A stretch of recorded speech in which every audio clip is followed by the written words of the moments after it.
They're introducing aggressive tactics and militarized tactics and weapons into an already volatile situation has a tendency to increase that cycle where the community becomes more tense and tends to react more violently. So the police react more violently against them, and it's a self-perpetuating circle. In the 1990s, Congress created a program that's administered by the Defense Department that we refer to as the 1033 program. And this is a program that authorizes the U.S. military to give away to police departments military equipment, essentially free of charge, to the local police departments. And that program has a built-in requirement that a police department that receives equipment from the U.S. military has to use it within 1 year. Police officers are receiving military vehicles and uniforms and weapons and equipment, and they're being told they're fighting a war on drugs. They're being told they're fighting a war on terror. When you dress them up and you give them that mandate and you give them that mindset, it's not a surprise that they start acting in a militaristic way. If all you have is a hammer, everything looks like a nail. And it stands to reason that if the federal government is giving police departments an arsenal of military weaponry, they're going to use it. Tragically, there are so many incidents of the use of deadly force across the country. What we see is just a massive, massive increase in the use and number of SWAT teams. In the late 70s, there were a few hundred SWAT raids per year across the entire country. By the early 80s, we were up to about 3,000 per year. And by 2005, we were up to about 50,000 SWAT raids per year. So you're looking at about a 1,500% increase since the early 80s and a 15,000% increase since the late 1970s. The vast majority of that increase is not because we have had a massive increase in hostage takings or active shooter situations. In fact, violent crime is down quite a bit. It's because we started using these tactics as an investigative tool to serve search warrants to collect evidence against people suspected of drug crimes. There are certainly cases in which it's not only appropriate but absolutely necessary for the police to use some form of paramilitary weapons and tactics, like hostage, barricade, and active shooter scenarios. But there needs to be proportionality. We've really come a long way, and it's happened very gradually, which is why I think people haven't noticed and why I think there's never really been any sort of public debate or public discussion about this. Congress never is ever going to vote tomorrow on whether or not we should militarize police. Right? It's been an amalgamation of policies that have had this kind of gradual eroding effect on these principles that got us where we are today.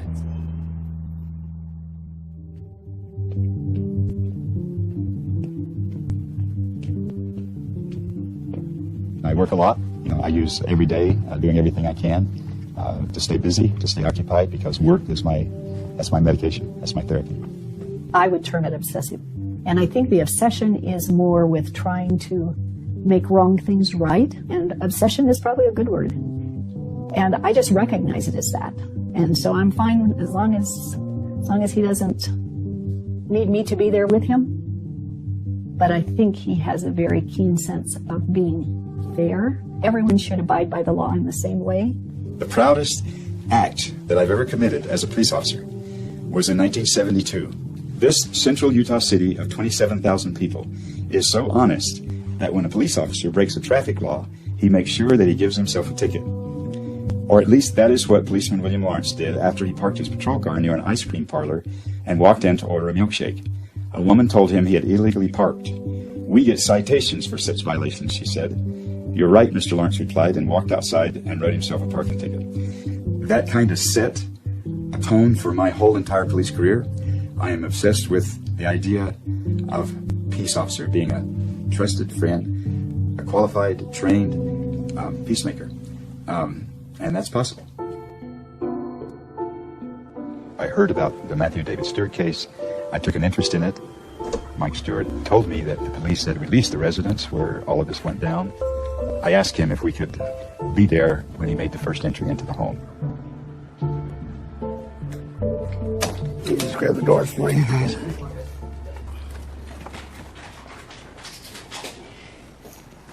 I can't imagine what it would have been like for my son and those 6 or 7 officers that were in this house. Can you imagine 6 people and 200 bullets or 150 bullets going off into this little place? The shock of it all. I cannot imagine how anybody even survived. What kind of charges is this man facing now, at this point?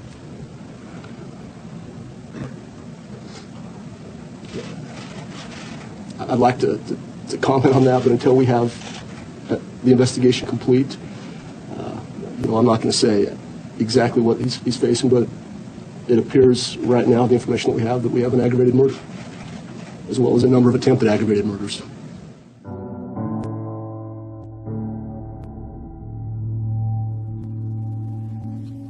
This medal here was a Medal of Valor, and this was a medal awarded by Roy City Police Department for the night of January 4th. This is a Purple Heart medal that was awarded by the Strike Force, again for the night of January 4th, and then this was the Medal of Honor, awarded again for the night of January 4th.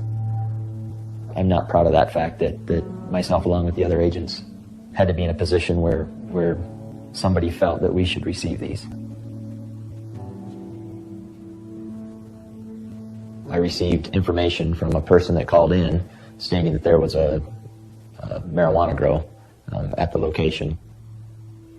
My initial response was to just go knock on the door. I actually attempted to make contact on the front door. Nobody answered, so we just came around to the south side here to knock on this door. And this is obviously what's left of the door after it was breached. But when it was closed, we had a clear, unobstructed view down into the stairwell. But just looking down here, we saw a really, really bright light emitting from the bottom of that stairwell. Also, through this window here, we could again see multiple stacks of the water bottles, or excuse me, the water containers, 2 to 2.5 gallon jugs, which we know through our training and experience, you have to have some type of water source to cultivate marijuana. There was that vegetation stick, which was fabricated and whittled for a device used to prop vegetation. Based upon that information, based upon the probable cause that we saw at the location, I was able to write up an affidavit and present it to a magistrate. It took probably about 10 minutes for the judge to read through the search warrant and decide right then and there if it's enough probable cause to obtain a search warrant or not. Guy was ready to leave, to go home. Agent Vanderwerf said, no, he's finishing up the warrant and he should have it approved here pretty soon if it gets approved. We parked in the church right across the street. We get out, we approach the house, walk up the driveway up to the side door right there.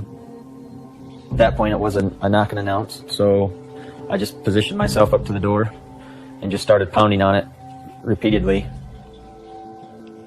It was long enough to allow a reasonable person in this house to hear this door and come answer it.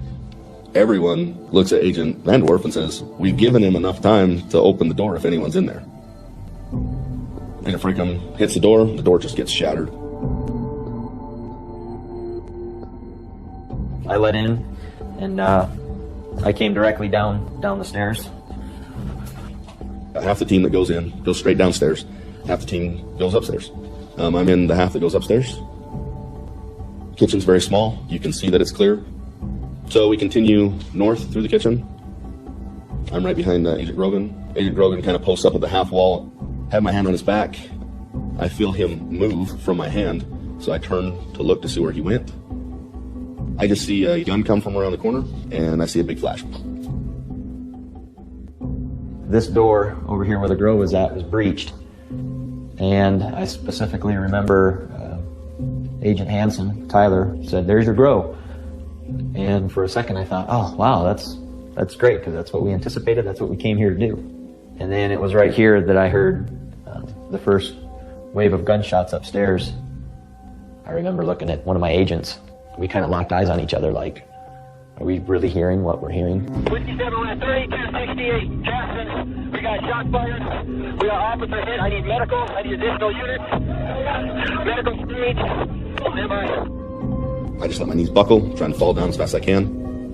Boom, boom, I see 2 more flashes. As I'm falling to the ground, I can feel the bullets go right through my hair.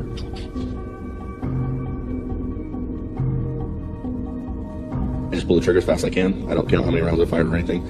I'm watching my rounds hit the wall, and then the gun gets pulled back into the room, disappears. Grogan's laying down in front of me, and he has a hand over his face, and I said, "Are you okay?" He moves his hand, and all I do is see this big hole in his face. And he just leans over, and just all this blood starts coming out of his mouth.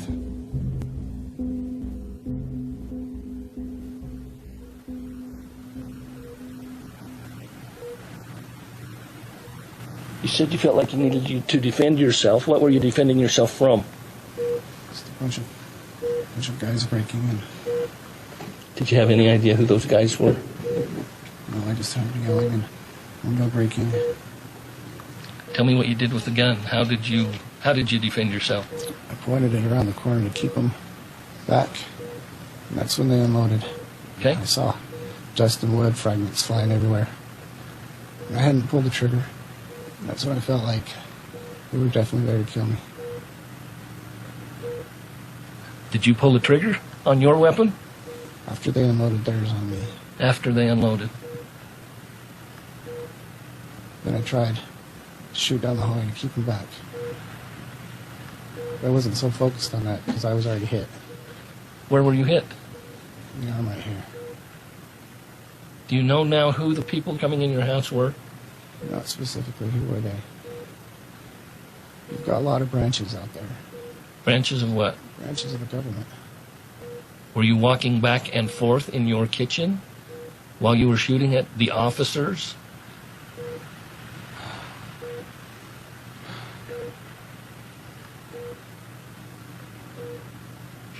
Matthew. I think this is the point I'm going to need a lawyer.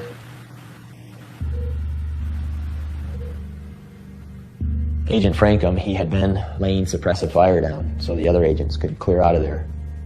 Agent Frankham indicated that he was out. Matthew Stewart took advantage of that. He came down the hall and began shooting, just Hail Mary, through the walls. We had blood all over. I can hear in the background just at the house, just shots being fired. Boom. Boom. That's all I'm hearing. Boom. I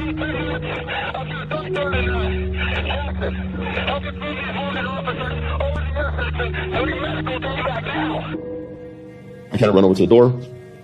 I see Sergeant Hutchinson's laying on his back with Agent Frankham laying on top of him. And I just grab Frankham, and he just says, "I'm hit bad. I need help. You need to get me to the hospital quick," or something to that effect. And I set him down, and he just, like he just dies. Where, if they entered the doorway? Well, they come through the side door. Some went down, and some went up. I think where was Matthew? 3 went down, 3 went up. Where was so Matthew? You come in through this hallway. I don't know. This was the bathroom. The door's missing. This is a hallway closet that has little holes going every which way. But Matthew was in this room. He probably would have been in this position right here, because when he heard them come in, he was trying to see who it was. That's when they had said that an arm had come around the corner from this direction. Well, now, this is an exit here. Yeah, that's what I'm saying. You got 2 bullets going in here. Yeah. You got an officer there. So standing they're there. firing through the wall. Somebody is. At what they think he's right here in the hallway. So this one was fired from here. That is a weird angle. Yeah. You see straight through them? This is going into the bathroom. Look where there's an officer in this bathroom that supposedly gets hit. 2 bullets are fired that come straight from the kitchen into this bathroom. If there's an officer in here when those bullets are fired, it's likely that he was shot right here by friendly fire. There's better ways to serve warrants than using violence and a tumultuous entry, because that's exactly what happened here. And nobody saw anybody, and a whole lot of shooting went on, and people got, 1 person killed, 5 wounded, some seriously. My son's seriously wounded. They can't answer the question. What were they protecting us from? Militarization is not just SWAT teams, it's also the mindset. It's this idea that, it's perfectly appropriate to storm somebody's house at night for plants, and there wasn't even, any evidence that he was dealing. I mean, this was all his own personal use stuff. 5 pounds of marijuana in the freezer and 15 or 16 plants, that's a lot of marijuana. I don't know what his plan ultimately was, but there was no evidence that we had of him selling it to anyone from that house or on the street. Why is it that people have made the decision, and especially lawmakers, when did a bus become more important than people's lives? The police are creating these circumstances. They're creating the volatility. They're creating the violence. They're creating the very thin margin for error. Is it appropriate that 100 to 150 times a day in this country we send cops armed like soldiers barreling into people's homes, usually at night, to enforce consensual, nonviolent crimes? Is that an appropriate government action? Is that an appropriate use of force?